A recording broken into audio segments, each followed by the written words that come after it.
3.3제곱미터당 1,100만 원대였던 청주의 아파트 분양가가 1,300만 원대로 한 번에 껑충 뛰었습니다. 분양가 보공 행진이 예상됩니다. 국회 서랍안에 있던 중부내륙 특별법 법안이 다음 주 국회 소관 상임위에 상정됩니다. 제정을 위한 첫 발을 떼게 됐습니다. 오송 참사 현장을 목격한 생존자들의 트라우마가 점점 심각해지고 있습니다. 어떻게 해야 할까? 해법을 찾기 위한 토론회까지 열렸습니다. 시청자 여러분 안녕하십니까? 계속해서 뉴스투데이 충북입니다. 청주 지역의 아파트 분양가가 가파른 상승세를 보이고 있습니다. 청약을 앞두고 있는 청주의 한 아파트 분양가가 직전보다 3.3제곱미터당 200만 원이 껑충 뛴 1,360만 원을 넘어선 건데요. 무주택 서민들의 내 집 마련은 더욱더 힘들어질 것으로 보입니다. 김영일 기자입니다. 최근 입주자 모집 공고를 한 청주의 한 아파트 단지 공사 현장입니다. 지하 6층, 지상 49층 규모로 6개 동 640네 가구의 아파트가 들어섭니다. 이 아파트의 평당 분양가는 1,363만 원, 1,100만 원대였던 청주 지역 평균 분양가를 두 달 사이 200만 원 이상 끌어올리면서 역대 최고가를 기록한 겁니다. 당연히 비싸다고 생각하죠. 얼마 전까지 불과 2년 전까지만 해도 저 900 얼마대로 샀는데 지금 1,300만 원대까지 올랐으면 너무 많이 오른 것 같습니다. 여기에 발코니 확장 비용과 시스템 에어컨 설치비 등을 포함하면 전용 면적 99제곱미터 아파트 분양가는 6억 원 안팎이 될 전망입니다. 시멘트와 철근 등 건설 자재값과 인건비, 금리 인상 등 건설 비용 상승이 주요 원인입니다. 여기에 상업용지 부지라는 점과 지하 6층 설계 때문에 늘어난 공사 기간이 분양가를 더욱 끌어올렸습니다.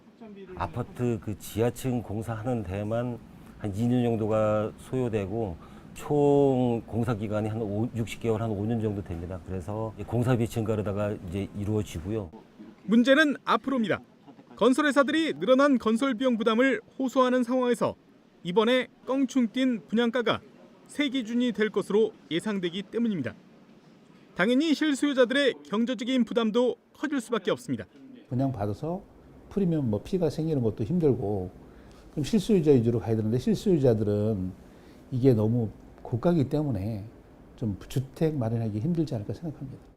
고물가의 고금리, 여기에 치솟는 아파트 분양가로 주택 시장까지 들썩이면서 서민들의 내 집 마련은 더욱 힘들어질 것으로 보입니다. MBC 뉴스 김영일입니다. 충북의 아파트값 상승폭이 1년 9개월 만에 최대를 기록했습니다.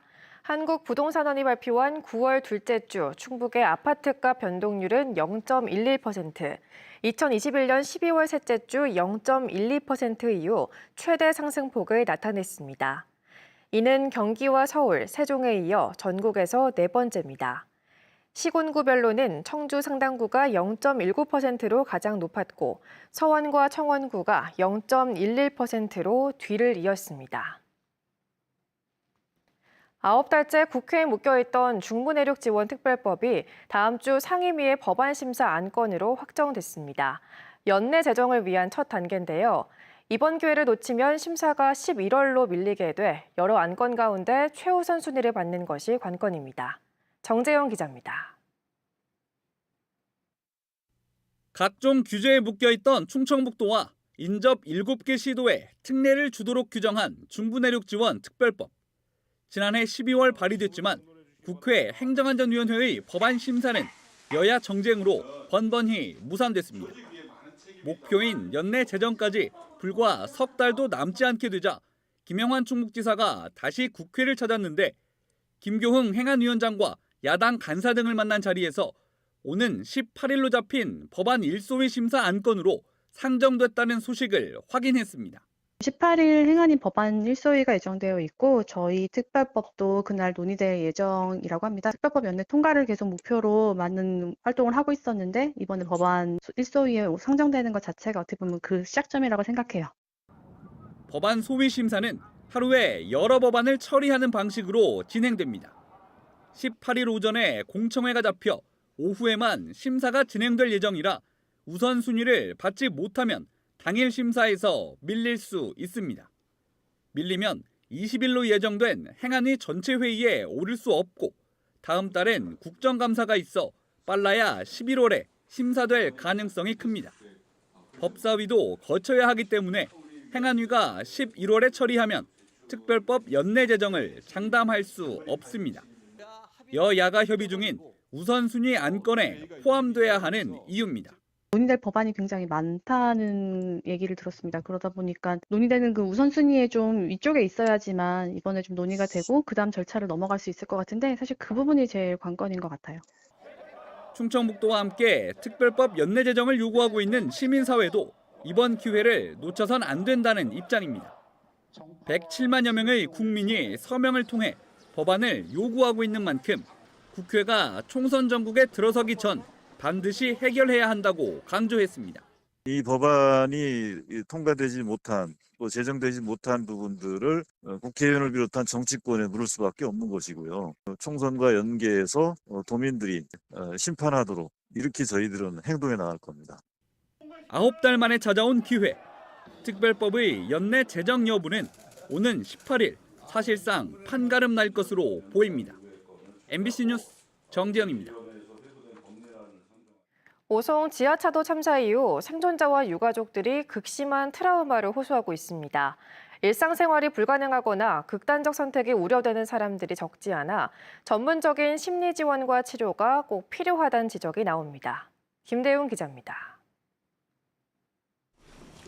오송 지하차도 참사 생존자가 진상규명과 책임자 처벌을 요구하면서 검찰청 앞에서 1인 시위를 벌이고 있습니다. 벌써 2달이 흘렀지만 생존자들은 혼자 살아남았다는 죄책감에 극심한 후유증을 호소하고 있습니다.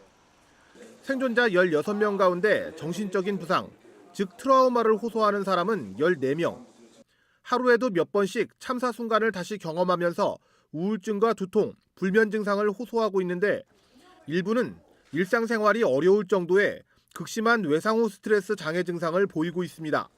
그 옆에 한 분이 계셨는데 못 구했다는 그 죄책감에 치매 환자처럼 집 비밀번호도 못 눌렀다. 집에 와서 막 구토도 했다. 참사로 가족을 잃은 유가족들은 49제를 치른 이후 오히려 정신적인 고통을 호소하는 사례가 늘고 있습니다. 참사 직후 정신없이 지내다 참았던 슬픔과 박탈감이 이제 밀려오는 겁니다. 극단적 선택을 암시하는 유족들도 있는데 제대로 치료받지 못하고 있습니다. 심리치료가 좀 안 되면 이분들은 솔직히 가장 제가 걱정스러운 게 극단적인 선택을 다시 하실까 봐. 근데 그 보호자님들은 이분을 어떻게 치료해야 될지 방법도 못 찾고. 시민단체가 개최한 토론회에서 전문가들은 이 같은 외상후 스트레스 장애가 수십 년 지속될 수 있다고 지적했습니다. 길게는 30년 이상 지속이 되기도 하고 그리고 10%에서는 치료에도 불구하고 호전이 되지 않는 경우도 있기 때문에 하지만 지역에서는 참사를 겪은 사람들을 치료할 전문 인력을 찾기도 어렵고 또 언제까지 치료 지원을 받을 수 있을지도 미지수입니다. 심리 지원의 시간적 제한은 없어야 되고 언제라도 정당하게 전문적인 도움을 받으실 수 있는 제도가 필요합니다. 세월호와 이태원 참사를 지원했던 전문가들은 개인마다 회복 과정이 다르기 때문에 아주 오랜 기간 개인에 맞는 전문적인 치료 지원이 필요하다고 조언했습니다. MBC 뉴스 김대웅입니다. 철도 노조 파업 여파로 충북 지역 철도 운행도 줄었습니다. 제천과 대전으로 가던 충북선 무궁화호는 기존 20회에서 16회로 4차례 줄었고 서울과 부산으로 가는 KTX 등도 평시 대비 68% 수준을 보이면서 오송역을 경유하는 열차도 단축 운행하고 있습니다. 철송 또한 평시 대비 평균 27%대로 떨어져 충북 북부권 주요 시멘트 회사는 BCT 출하량을 늘리고 있습니다. 이들은 당장 큰 피해는 없지만 파업이 2주 이상 장기화하면 출하에 차질을 빚을 수 있다고 설명했습니다. 철도 노조 파업은 오는 18일까지로 예정됐습니다. 충북대와 한국교통대의 글로컬 대학 30 본 지정을 위해 충청북도가 지원 전담팀을 꾸립니다. 충청북도는 글로컬 대학 TF팀을 구성해 글로컬 대학 관련 기관 회의를 주관하고 본 지정 실행 계획서에 포함할 혁신 과제 논의와 개발 등 각종 지원 활동을 벌이기로 했습니다. 정부가 5년 동안 1,000억 원을 지원하는 글로컬 대학 30은 10월 본지정 평가를 통해 11월 전국 10개 대학이 최종 선정될 예정이며 충북에서는 통합을 전제로 충북대와 교통대가 예비 지정을 받았습니다. 누구든지 남는 음식을 서로 나눌 수 있는 공유 냉장고가 청주에 처음 들어섰습니다. 방식은 비슷하지만 어려운 이웃들을 대상으로 했던 복지 차원의 푸드마켓과는 다르다고 합니다. 조미애 기자입니다. 청주의 한 사회복지관에 냉장고 석 대가 잇따라 서 있습니다. 과일과 채소 같은 신선식품부터 김과 즉석밥 같은 가공식품까지 다양한 식재료와 식품들로 채워졌습니다. 인근 마트며 식품 공장, 영농조합 등이 나눔을 위해 기부한 겁니다. 말 그대로 누구에게나 열려있는 공유 냉장고입니다. 사지 않고 그냥 가져가도 된다는 말에 주민들은 어리둥절합니다. 그냥 가져가면 사람들 많을 텐데 그걸 다 어떻게 그냥 가져가.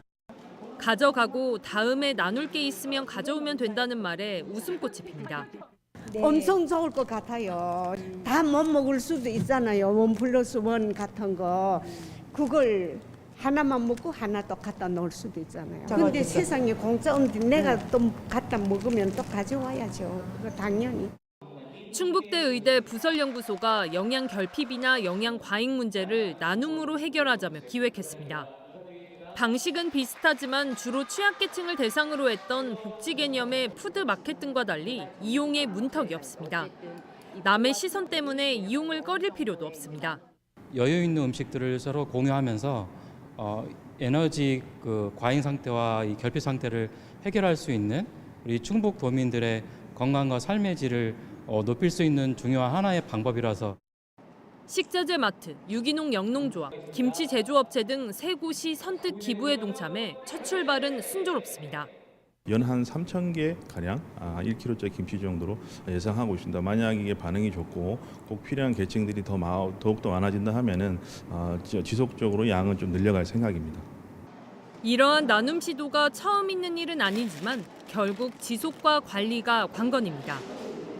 매일 유통기한을 점검하는 등 재고 관리에 신경 쓰기로 했습니다. 자원봉사자 선생님들 구성해서 음식에 대한 유통기한 이런 부분을 관리하고 대기업에서 대량의 후원을 할 경우에는 저희가 그 사례관리 대상자들에게 나눔을 할. 해당 연구소는 올해 안에 청주의 3호까지 확대하고 공유 냉장고 이용자들을 온라인으로 연결할 수 있는 플랫폼도 마련할 예정입니다. MBC 뉴스 조미입니다. 환경단체가 상반기 청주시가 주최한 무심천 푸드트럭 축제를 쓰레기 축제라고 혹평했습니다. 청주 충북환경운동연합은 일회용품을 제한하는 최근 축제 추세와는 달리 지난번 무심천 푸드트럭 축제는 별다른 제한 없이 3일간 쓰레기 45톤을 쏟아냈다며 이같이 비판했습니다. 특히 소각장 밀집 문제를 호소하는 청주는 쓰레기 저감에 대한 강력한 대안을 추진해야 한다며 과감한 정책을 촉구했습니다. 제천 고교 평준화를 결정지을 여론조사가 진행됩니다. 충청북도 교육청은 오는 20일까지 일주일 동안 제천 지역 초등 6학년부터 중학교 2학년 학생, 학부모와 교원 등 6,900여 명을 대상으로 제천 지역 4개 일반계 고교 평준화에 대한 찬반 여론조사를 진행합니다. 응답자 3분의 2 이상이 찬성하면 평준화가 도입되며 평준화가 될 경우 도내 4번째입니다. 개표 결과 발표 예정일은 오는 26일입니다.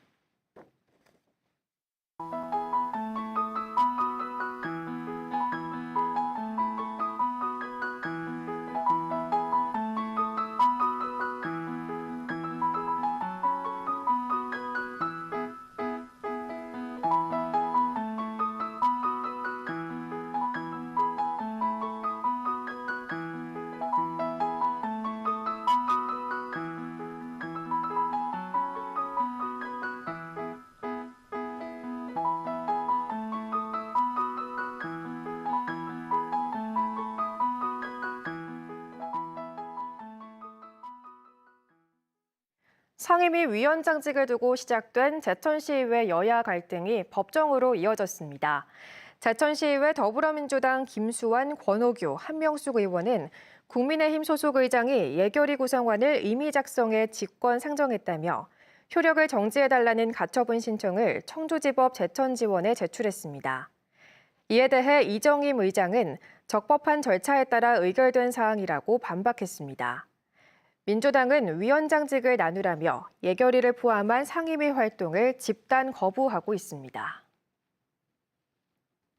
충청북도가 인구 증가를 위해 중소기업 정주 여건 개선 사업을 확대합니다. 충청북도는 중소기업 기숙사 신축과 증축, 편의시설 보수 사업에 지난 상반기 49억 원을 지원한 데 이어 추경 예산으로 10억 원을 추가 확보했습니다. 이는 지난해 43억 원보다 37% 늘어난 액수입니다. 내년에도 기숙사 신축 지원을 늘리고 임신과 출산, 양육에 앞장서는 기업에 인센티브를 지급할 계획입니다. 충주시가 내년 3월 시내버스 노선 전면 개편을 앞두고 주민 의견 수렴에 나섭니다. 충주시는 다음 달 11일까지 17차례에 걸쳐 읍면동을 돌며 현행 시내버스 노선에 대한 불만과 개선 의견 등을 취합해 개편안에 반영할 계획입니다. 충주시 시내버스 노선 개편은 지난 2013년 이후 10년 만입니다. 충주 쌀로 만든 수제 맥주가 오는 16일 출시됩니다. 충주시 농업기술센터는 지역업체 블루웨일 브루하우스와 공동으로 충주 미소진 쌀을 50% 사용한 프리미엄 쌀 맥주, 미소웨일을 개발했다고 밝혔습니다. 기술센터는 맥주 개발로 충주 쌀 소비 촉진에 도움이 될 것으로 기대하고 있습니다. 보훈군이 귀농 귀촌 인구 증가를 위한 각종 지원 기준을 대폭 완화했습니다. 보훈군은 일명 나홀로 귀농 비율이 높아지는 추세를 반영해 2인 이상부터 가능했던 귀농 귀촌 지원 신청을 1인부터 가능하도록 했습니다. 또 전입 후 2년 이상이던 거주기간 기준도 6개월로 대폭 단축했습니다. 보훈군은 정착자금과 농기계 구입자금 각 500만 원, 농지 구입 세제 지원 200만 원 등 다양한 귀농 귀촌 지원 정책을 시행 중입니다. 세광고 박지환, 김현주, 안치호 학생이 KBO 신인 드래프트에서 프로구단의 지명을 받았습니다. 높은 장타력과 빠른 발이 장점인 박지환 학생은 SSG 랜더스에, 김현주는 안정적인 제구력으로 키움 히어로즈에, 193cm의 큰 키로 평균 140km를 던지는 안치호는 두산 베어스에 각각 지명됐습니다. 이번 드래프트는 고교와 대학교 졸업 예정자 등 1,083명을 대상으로 진행됐습니다. 청주시가 모든 부서의 공금 계좌를 전수조사합니다.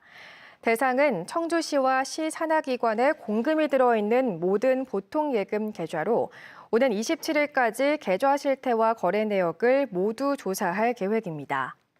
조사 과정에서 누락된 계좌나 사적으로 계좌를 이용한 사실이 확인되면 감사관에 통보해 조치할 계획입니다. 청주시는 지난해 서울에서 발생한 공금 횡령의 재발을 막기 위해 공금 계좌의 인터넷 뱅킹 사용을 금지하는 등 엄격히 관리하고 있습니다. 청주 울리단길 지역 상권을 활성화하기 위한 동네 상권 발전소 사업이 시행됩니다. 동네 상권발전소 지원 사업은 로컬 크리에이터 등 민간 전문가들이 상인 주민과 협업하는 민간 주도의 상권 활성화 프로젝트입니다. 뉴스를 마칩니다. 고맙습니다.